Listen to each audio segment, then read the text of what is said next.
Now today we're setting up for the 223 Remington. This same system would apply for any charge that requires a double disc assembly. Now in order to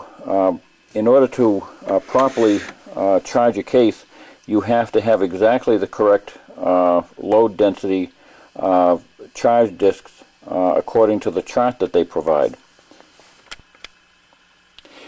Referring to the 223 Remington chart, and these charge weights and volumes are consistent with all powder manufacturers' published data.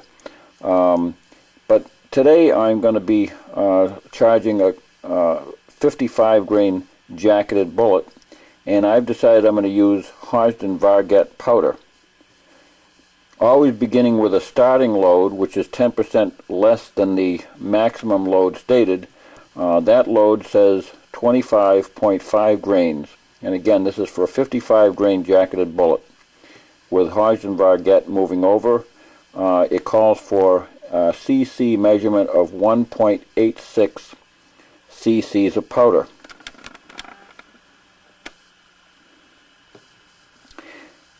This means double disc.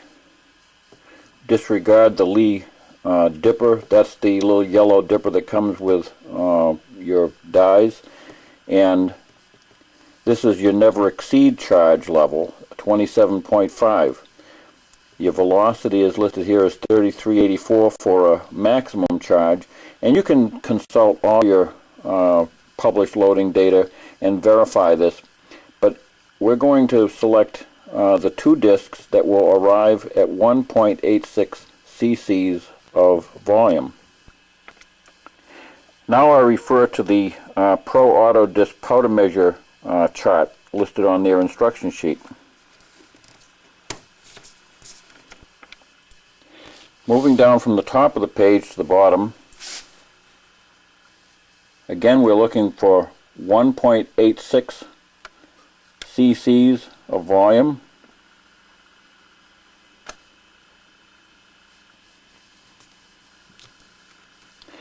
.85 is as close as it comes on this chart, and that is more than close enough for our purposes.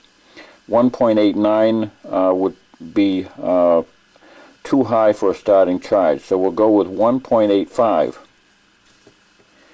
These two numbers adjacent to it indicate the bottom disc and the top disc dimension. Now I've selected the two discs from the 8 discs provided with the two sets, 1.09 and 0.76. Now always adhere to this cardinal rule. Always place the smaller hole atop the larger. That eliminates any shelf that would occur between the two where powder would trap itself. And make sure you verify that the holes are exactly the ones that you desire, 1.09 and 0.76, and verify those numbers with your chart. Always double and triple check. When it comes to dealing with hand loads, you don't want to blow a gun up or hurt yourself or kill yourself. Always double check your charges and double check your data. With the larger hole below and the smaller hole above, simply install that directly on top of your lower assembly.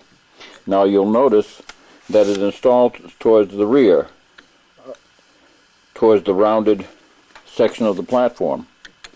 And if you lift these up, you'll notice that there is a actuator arm slot, which is engaged.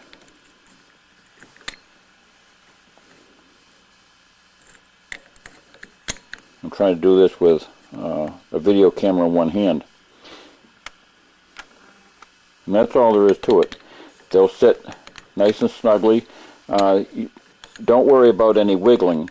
That's not going to affect the dispensing correctly in any way. Place your powder hopper on top. Make sure your spacers are properly situated. And then finally secure the two halves with your thumb screws, placing the knurled side down to provide clearance between the screw and the lower unit. Make sure they're good and finger snug without excessive tightness. Never use any pliers on any of your system whatsoever. And that's the entire assembly of station number 2. Before I go and before we get into the third station, I want to talk a little bit about the powder valve. The on-off positions here allow you to turn the powder valve on and off to dispense powder or to stop the flow at any time that you desire. You can readily see by looking down inside that there is a valve that controls that powder flow. In order to change your discs at any time or at the end of the day when you're done loading, just simply shut the flow off by turning it. That will stop the flow completely. Now remember, this is still got powder beneath the reservoir, so you'll want to run cases up inside the die to dispense that remaining powder charge.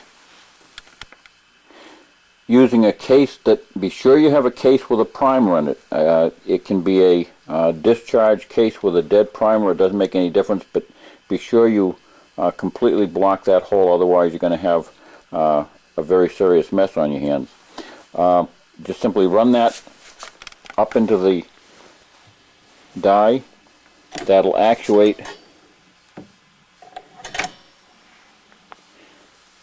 Remove the powder and pour it back into your dispenser, and do that at least 3 times to be sure that you've cleared that reservoir below the powder hopper.